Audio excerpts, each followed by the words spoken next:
بسم اللہ الرحمن الرحیم۔ السلام علیکم۔ ایک منحوس شکل والا شخص بڑے غصے سے دروازہ کھٹکھٹا رہا تھا۔ ایک معصوم صورت بچی باہر نکلی۔ اسے دیکھتے ہی آنے والے نے بڑی بدتمیزی سے پوچھا، تمہارا باپ گھر پر ہے؟ بچی کے لیے صبح صبح اس شخص کی شکل دیکھنا ہرگز کوئی اچھی بات نہ تھی۔ اس نے سنبھل کر قدرے سہمے مگر ناگوار لہجے میں کہا، مجھے نہیں معلوم کہ اس وقت وہ کہاں ہیں۔ یہ ترت جواب سن کر اس بدشکل کو بہت طیش آیا۔ ایک زوردار تماچا اس معصوم کے منہ پر مارا۔ تھپڑ اس قدر تیز تھا کہ اس کے کان سے بالی نیچے گر پڑی۔ ظالم شخص پھنکارتا ہوا وہاں سے کچھ دوسرے لوگوں کے پاس پہنچا۔ وہ اسی کے انتظار میں تھے۔ ان کے قریب پہنچ کر بولا، مجھے اب یقین ہو گیا کہ وہ بستی سے باہر نکل گیا ہے۔ اس میں گھبرانے کی کیا بات ہے؟ چلو کھوجیوں کے پاس چلتے ہیں۔ صبح صبح بستی سے باہر صرف وہی گئے ہیں۔ گھوڑے پر گئے ہوں یا اونٹ پر، ان کے پاؤں کے نشان ہمیں ضرور اس تک پہنچا دیں گے۔ اور انہوں نے ایسا ہی کیا۔ کھوجیوں کی مدد سے وہ اپنے شکار کی تلاش میں نکل کھڑے ہوئے۔ اس تلاش کو 2 دن ہو چکے تھے مگر وہ اپنے مطلوب کو ڈھونڈ نہ سکے۔ اس دوران میں انہوں نے پوری بستی کے بہادروں کو ایک عظیم انعام کی پیشکش کی تھی۔ جو بھی ابن ابی کبشہ کو تلاش کر کے لائے گا اسے 100 اونٹوں کا انعام دیا جائے گا۔ یہ اس زمانے میں ایک زبردست انعام تھا۔ ایک بستی میں چند بہادر بیٹھے تھے کہ ایک قاصد آیا۔ اس نے ان بہادروں کو بھی 100 اونٹوں کے انعام کے متعلق بتایا تو ایک شخص بولا، میں ابھی سفر سے واپس آ رہا ہوں۔ راستے میں مجھے 3 آدمی ملے۔ میرا خیال ہے کہ ان میں 2 تو وہی تھے جن کی تلاش پر انعام رکھا گیا ہے اور تیسرا ان کو راستہ بتانے والا ہوگا۔ مجلس میں بیٹھے ایک بہادر سوار ابن مالک نے کہا، نہیں بھائی، وہ لوگ تو اپنی گمشدہ اونٹنی تلاش کر رہے تھے، میں انہیں جانتا ہوں۔ اچھا، شاید ایسا ہی ہو۔ پھر تھوڑی دیر بعد ابن مالک خاموشی سے اپنے گھر کی طرف روانہ ہو گیا۔ جاتے ہی اپنی باندی سے بولا، میری گھوڑی تیار کر کے بستی کے باہر لے جاؤ۔ یاد رکھنا کسی کی نظر تم پر نہیں پڑنی چاہیے۔ بستی کے باہر ٹیلے پر میرا انتظار کرو۔ پھر وہ اپنے غلام سے مخاطب ہوا، تم میرے تمام ہتھیار لے کر گھروں کے پیچھے سے ہوتے ہوئے اس ٹیلے پر پہنچو جہاں میں نے گھوڑی کو کھڑا کرنے کا حکم دیا ہے۔ خود ابن مالک بستی میں ادھر ادھر پھرنے کے بعد بتائی گئی جگہ پر پہنچا۔ اسے یقین تھا کہ کسی نے بستی کے باہر جاتے اسے نہیں دیکھا۔ مقررہ جگہ پر گھوڑی اور ہتھیار پہنچ چکے تھے۔ اس نے زرہ پہنی، ہتھیار لگائے، گھوڑی پر زین کسی اور خفیہ مہم پر روانہ ہو گیا۔ ابن مالک کو یقین تھا کہ محفل میں جس شخص نے راستے میں ملنے والے 3 افراد کا ذکر کیا تھا وہ وہی ہیں جن کی تلاش پر 100 اونٹوں کا انعام رکھا گیا ہے۔ اس نے بڑی چالاکی سے جھوٹ بولا تھا اور اب 100 اونٹوں کا انعام حاصل کرنے چل پڑا تھا۔ ابن مالک کی گھوڑی سرپٹ بھاگ رہی تھی۔ کئی گھنٹوں کے سفر کے بعد وہ دور اونٹ پر سوار ایک مسافر کو دیکھ رہا تھا۔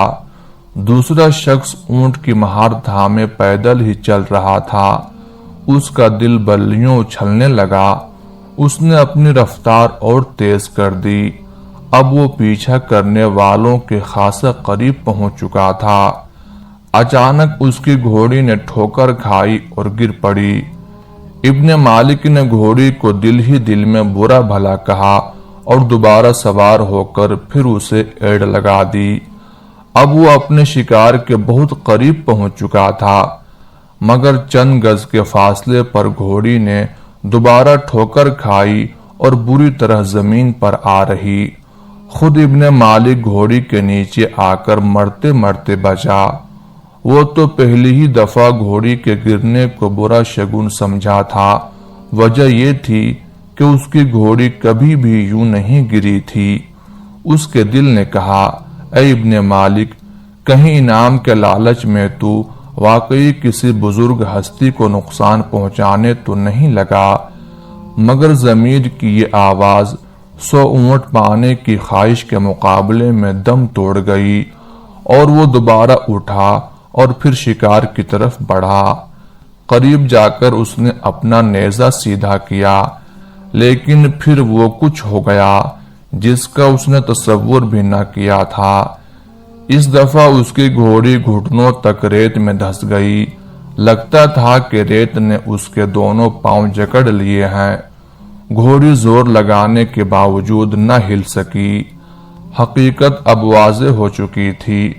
ابن مالک خوف میں ڈوبی ہوئی آواز میں چیخا، مجھے بچاؤ، اپنے سچے اللہ سے میرے لیے دعا کرو، میں وعدہ کرتا ہوں کہ آپ کا پیچھا نہیں کروں گا۔ وہ جنہیں زندہ یا مردہ حاصل کرنے کی نیت سے آیا تھا، عجیب مہربان ہستی تھے۔ انہوں نے اللہ سے دعا کی تو ابن مالک کی گھوڑی ریت سے باہر آ گئی۔ باہر آتے ہی ابن مالک کی نیت پھر بدل گئی۔ وہ دوبارہ ان پر حملہ آور ہوا۔ اس دفعہ اس کی گھوڑی پہلے سے بھی زیادہ زمین میں دھس گئی۔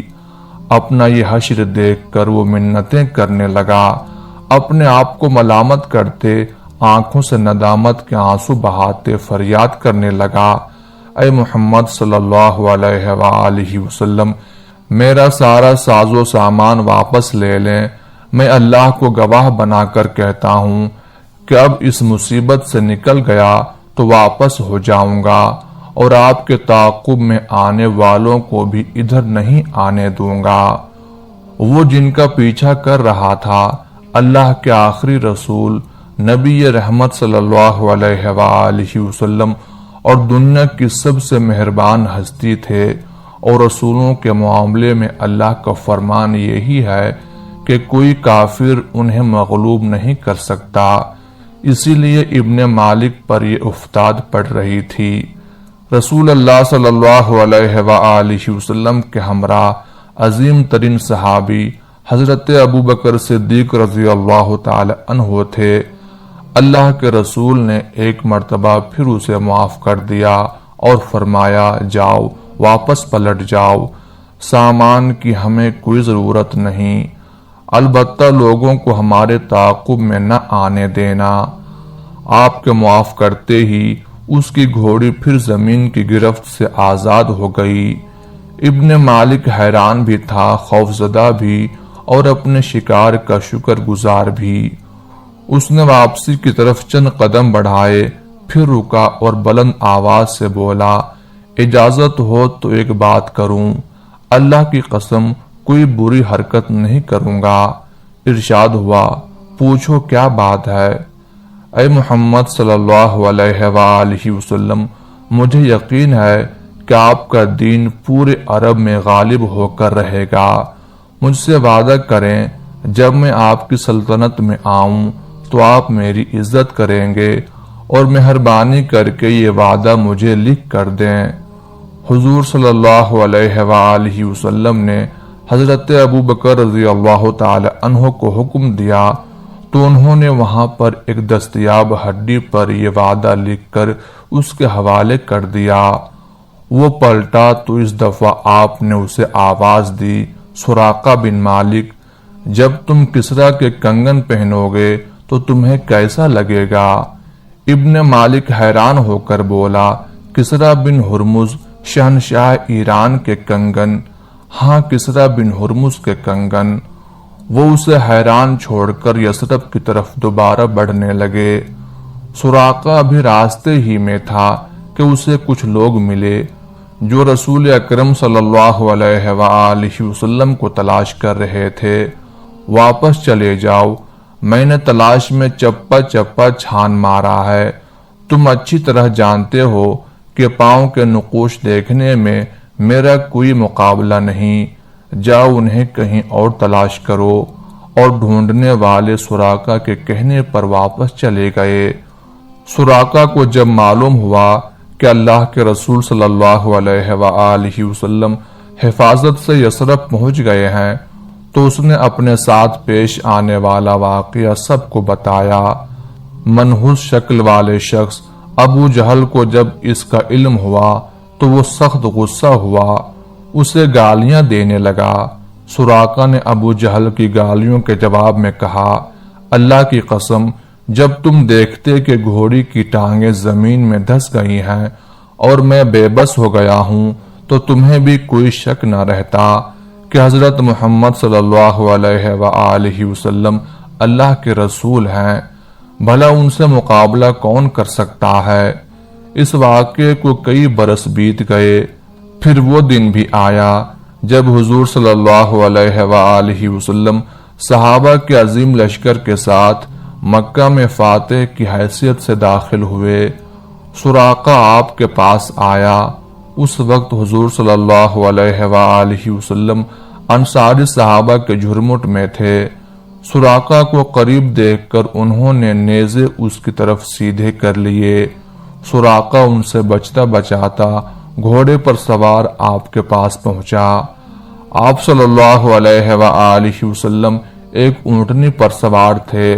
سراقہ نے وہی ہڈی اٹھا رکھی تھی جس پر ابو بکر صدیق رضی اللہ تعالی عنہ نے آپ صلی اللہ علیہ وآلہ وسلم کی طرف سے وعدہ لکھ کر دیا تھا۔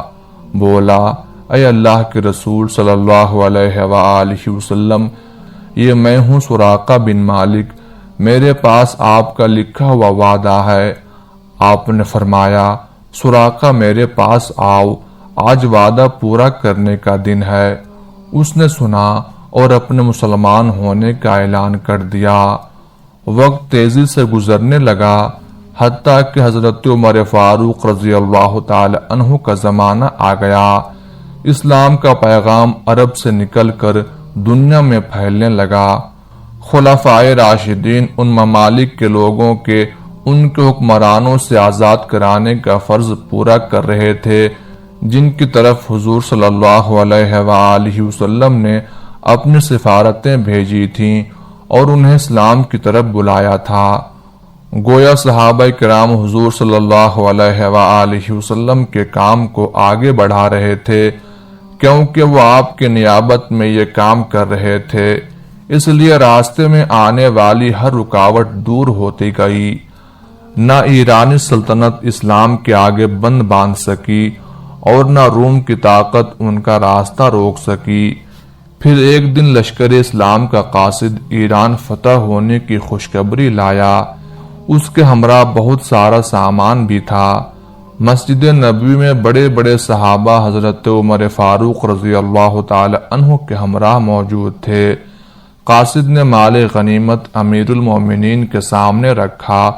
اس میں شاہ ایران کا تاج، سونے کے تاروں سے بنا شاہی لباس، قیمتی پیٹی جس پر ہیرے جواہرات جڑے تھے اور سونے کے 2 کنگن بھی موجود تھے۔ دیگر قیمتی نایاب اشیاء اس کے علاوہ تھیں۔ حضرت عمر رضی اللہ تعالی عنہ نے اس بیش بہا خزانے کو اپنی چھڑی سے الٹ پلٹ کر دیکھا، پھر فرمایا، جو لوگ مال غنیمت لے کر آئے ہیں بلا شبہ وہ ایماندار ہیں۔ حضرت عمر رضی اللہ تعالی عنہ کے کہنے کا مقصد یہ تھا کہ یہ قیمتی سامان بغیر کسی کمی کے حفاظت کے ساتھ لانا واقعی امانت داری کا بہت بڑا امتحان تھا اور اسلامی قاصد اس امتحان میں پورے اترے تھے۔ حضرت عمر رضی اللہ تعالی عنہ نے حاضرین پر نظر دوڑائی۔ ان کی نگاہ سراقہ بن مالک پر جا کر رکی۔ انہیں معلوم تھا کہ سراقہ ایک دیہاتی قبیلے سے تعلق رکھتے ہیں۔ انہوں نے سراقہ بن مالک رضی اللہ تعالی عنہ کو اپنے پاس بلایا، انہیں شاہ ایران کا لباس پہنایا، کمر پر ہیرے جواہرات کی پیٹی باندھی، سر پر تاج رکھا اور آخر میں ان کے ہاتھوں میں سونے کے کنگن پہنائے، کسریٰ بن ہرمز شاہ ایران کے کنگن۔ حضرت سراقہ بن مالک رضی اللہ تعالی عنہ کی آنکھوں میں آنسو آ گئے۔ اللہ کے رسول صلی اللہ علیہ وآلہ وسلم کی زبانی انہونی بات برسوں بعد مکمل ہو گئی تھی۔